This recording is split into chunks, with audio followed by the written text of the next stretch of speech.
think the problem is we have two levels, or maybe we have even three levels, but we have the local level, the bilateral level, then we have the regional level, yeah, where neighbors also playing into this conflict and using also this conflict, and then you somehow have the global level, where you have the big Russia-West, or maybe even West Russia-China confrontation, and all this plays into the situation of this conflict, and then on one hand to really control the region and integrate it into Azerbaijan, and get this then also in a peace agreement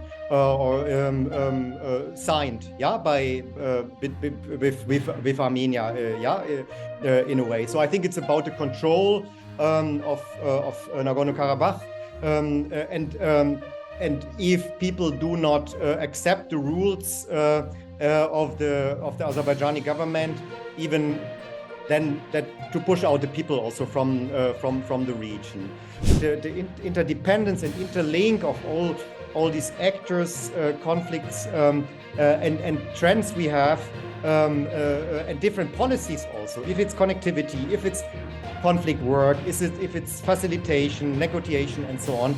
I think that's not sufficiently. So that's just there, but it's not. The policy is not responding to these interlinks sufficiently, and that makes it so difficult. Also, being really a decisive actor in this region.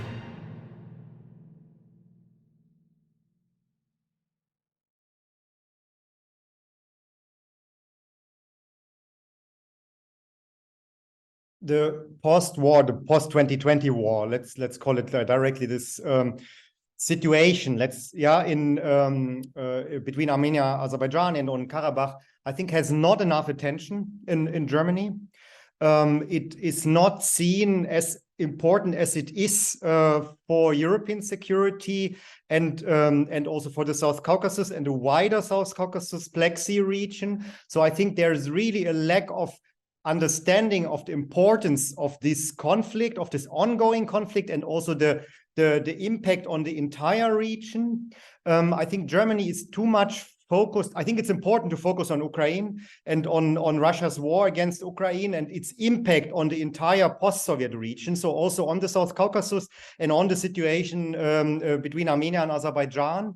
But I think that's not sufficiently understood in the German political elite circles. I think it's very much focused on what happens in Ukraine and to support Ukraine, which is very, very important. But I think it needs a better understanding also in Germany that there is a huge impact on this Russian war in Ukraine, on the wider region, on the wider post-Soviet region or the neighborhood of Russia, and that there also the security and the geopolitical balance has changed in this region, impacting by the 2020 war, but also impacting by the war in Ukraine, the large-scale war, and that this has effects for the EU and the EU neighborhood policy and security in the EU neighborhood. I think it's not sufficiently discussed in Germany, and also I think still not in other member states, and not enough discussed also in the EU itself. I think for me that's really a key war of the 21st century, which has been studied also by military analysts in terms of using of intelligence, using also of new modern weapons like drones.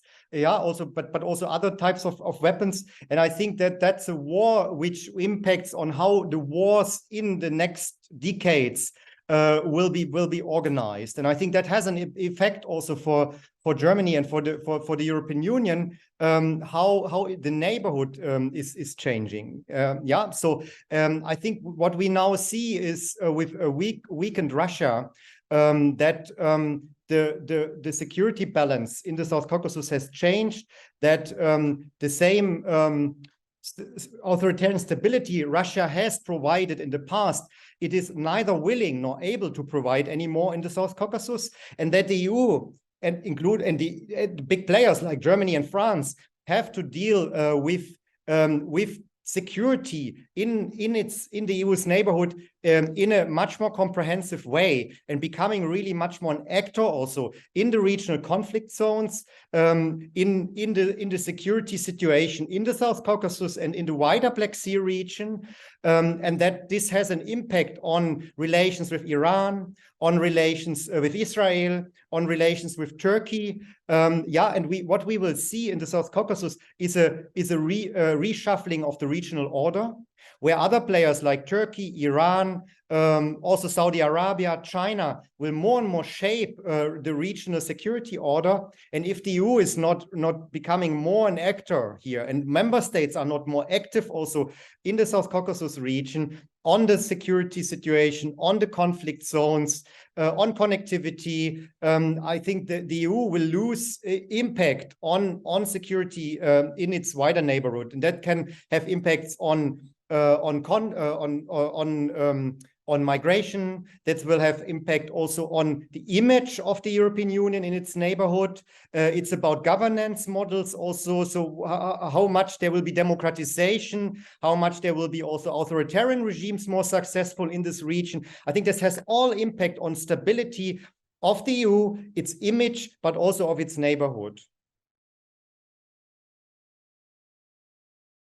We really have, with these two wars, with the 2020 war and with the 2022 war, so the other Armenian, Azerbaijan, and then the Russian war against Ukraine, I think we see a reshuffling of the whole post-Soviet region, including the South Caucasus. So there is no security order in the South Caucasus, and we can see that the power of strength is dominating at the moment in the region, with a weakened Russia, but still able to act and being a key player, and with increasing power of other players like Turkey and Iran, or for instance, and I think in the future also China, which will play a bigger role. So I think what now happens is a reshuffling of the regional order, where Azerbaijan is at the moment playing a dominant role because it has this military superiority with the support of Turkey,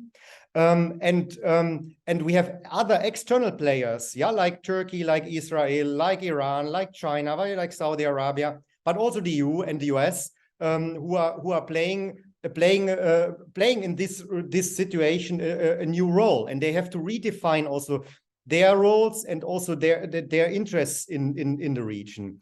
And I think what we can see is that the EU is more active in the South Caucasus. I think that's definitely the case. We have this facilitation platform with Charles Michel, I think, which plays a role. We have the EU monitoring mission on the border of Armenia with Azerbaijan. And we have really more diplomatic activity of the EU itself. Not anymore the OSCE Minsk group, but it's now the EU itself, which is more active, is coordinating also with the US its activities. The US is also becoming more active again in the region. So I think there is a try now by the EU to stabilize the situation, which has become very dynamic. Then there's a growing interest also in energy resources, that we have to say, with decoupling from Russia, more interested in Caspian resources. So there's more interest also in trade routes, in connectivity with the South Caucasus, also this whole thing about the middle corridor. And I think we are just in a transition period to a new regional security order for the South Caucasus, to other external players playing an increasing role in the regional security, and the inability also of Armenia and Azerbaijan to find a peace agreement which is acceptable for both sides, which means we will have ongoing conflicts which will be used also by other external players at the purpose of their own interest to deal with the region and with the countries. To be honest, I'm not sure what the German agenda is at the moment on Armenia, Azerbaijan. I don't see that there is a kind of a leadership like we had it in the past with the Stability Pact for the South Caucasus. There was a concept, 2 decades ago or 15 years ago. I think there is not much engagement from the German side. I think it's always about stability. It's always about preventing migration. It's always about strengthening multilateral institutions. But there is no specific German engagement and leadership on this conflict. There is some engagement on the diplomatic level. There were meetings with the leaders of Armenia and Azerbaijan, in Berlin just a couple of weeks ago. So I think there is a kind of diplomatic engagement from the German side, and there's a support in the end for the EU and the Sharm el-Sheikh platform from the German side. But there's no specific agenda, or there's no rethink of the German security or engagement or conflict strategy towards the region. So I think there's a kind of absence also of more German engagement, which weakens, in my opinion, also the EU's approach in the region. And it's also a mistake. It needs really more engagement from the EU side and from the big member states to play a bigger role in stabilizing the situation and internationalize also the conflict solution, specifically on Nagorno-Karabakh. I think the changing security situation is also an opportunity. I think if there is an agreement, if there is an acceptance also of the status quo, if there is a border opening between Armenia and Turkey, for instance, and if there are new opportunities also to link Armenia to the transit corridors between Asia and Europe, to integrate also in this middle corridor, also engaging with Azerbaijan on investment in infrastructure, in renewable energy. So I think there is an opening with the current situation we have, if we overcome that one side will dominate the whole peace process and dominate or dictate also the rules, because that will not create sustainable peace. But I think it's an opening, it's an opportunity also with a weakened Russia, that how Russia wanted to keep the status quo in a way. They were interested in keeping the conflict to have a leverage also on both countries. So, and I think there's an opportunity now to overcome this Russian dominance and paradigm in the region, and to more internationalize the conflict, and to engage with both countries on the conflict, and maybe even help to rebuild in an EU neighborhood context. Maybe even also Armenia leaving the Russian sphere of influence, and have an opportunity also to integrate on one point with the European Union. So I see here a lot of opportunities, but it's blocked at the moment with this very dangerous military and security situation, and the lack of will to make compromises and to really to create a sustainable peace agreement. I think the problem is we have two levels, or maybe we have even three levels, but we have the local level, the bilateral level, then we have the regional level, where neighbors also playing into this conflict and using also this conflict, and then you somehow have to have the global level, where you have the big Russia-West, or maybe even West Russia-China confrontation, and all this plays into the situation of this conflict. And I think it should start with getting a sustainable peace agreement between Armenia and Azerbaijan. But I don't see this with this very maximalistic approach of Azerbaijan at the moment, and this culture of victory and revanche also, that this kind of peace will come. But I think if this problem would be solved, if there is an agreement, maybe with the support and facilitation or even negotiation of the EU and of the US in a way, it would give external players less leeway on both countries. So it would reduce also the impact of external actors on both countries, because I think there's less room to manipulate the situation between both countries and in both countries. But I think as long as this has not happened, and all these three levels are interacting with each other, Russia and the West are in such a big conflict that there's no compromise and no cooperative approach also in the post-Soviet region. There's always a competition between both sides. I don't see at the moment how to break this. We could argue if Turkey, the leadership in Turkey is changing with the election in May, if there's maybe more progressive government in terms of democratization, integration with Europe, and solving also this issue with Armenia, there would be a pressure also on Azerbaijan and on Armenia, Azerbaijan to overcome this situation. I think there might be a window of opportunity, but I'm rather skeptical if this is so important for Turkey that they will challenge their relations with Azerbaijan, even with a new government and without President Erdogan, who might not win this election again. So I think there might be a point, yeah. So, but I think the problem from the Western side is that the engagement is not comprehensive and serious enough.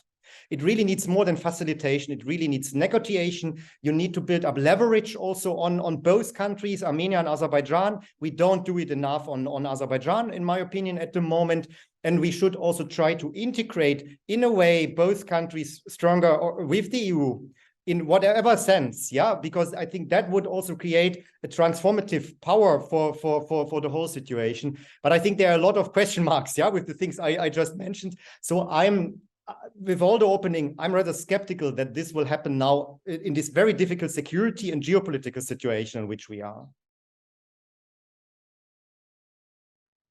No, I think the main aim or the main goal for Azerbaijan is to get the control over Karabakh and to get, first of all, control over who enters Nagorno-Karabakh and control the whole territory.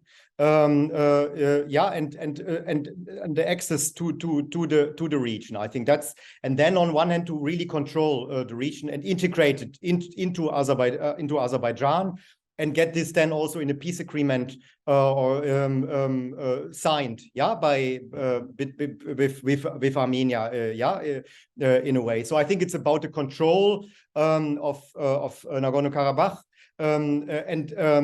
and if people do not accept the rules of the Azerbaijani government, even then that to push out the people also from the region. So I think, and they also feel that they are under pressure. If Erdogan is maybe not getting re-elected, it might be more difficult to get Turkish support for this policy. And they want to have kind of pressure also to get it fixed now, because there are also questions inside of the country. So where's now the big success? Where's Karabakh? How much we control it now? So I think there's also a kind of vulnerability of Aliyev in this President Aliyev in this context. I don't know. I think it's very difficult. Because I think the problem is Azerbaijan feels strong. They feel superior militarily. And I don't see at the moment any actor who has leverage or builds up leverage on Azerbaijan to really negotiate on a peace agreement which is acceptable for both sides. I think, sure, Turkey is a key country here, but I think they are very much linked, yeah, in many ways with Azerbaijan. So I don't see really here a big shift in Turkish policy.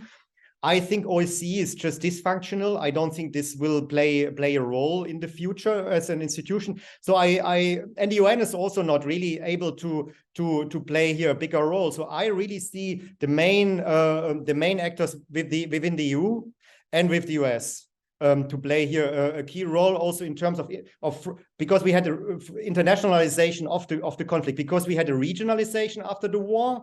Also with the format with Russia, and now I think the push is more to internationalize the conflict and to find really a neutral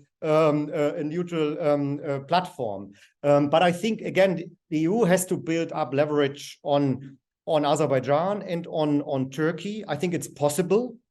Yeah, to really and maybe even to provide peacekeeping also on one point, because I don't think that Russian so-called peacekeepers are really playing the role they should play.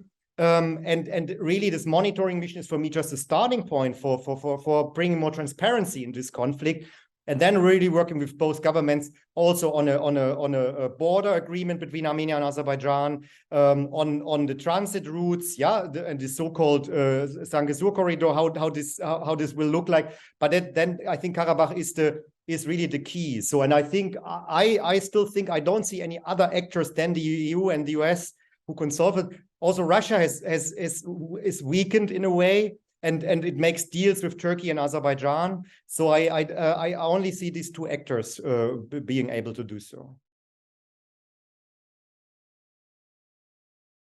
The Russian war against Ukraine is changing Russia's interests, and is changing also the relationship between Russia and Europe, the EU, and Russia and the US, so and the Russia and the West, and that has impact on all relations. So I think there's no equidistance in this sense. Yeah. So I think the problem is that this is so much interlinked with each other, and it impacts on all the conflict zones in the common neighborhood, yeah, in the post-Soviet region, and it changes also Russia's interest and role as a security player, and it on one hand leads to more EU engagement on security in this region, but always very much Russia dominated, Russia focused in a way. Yeah. So, and I think we have no platforms anymore where we speak with Russia, and where we could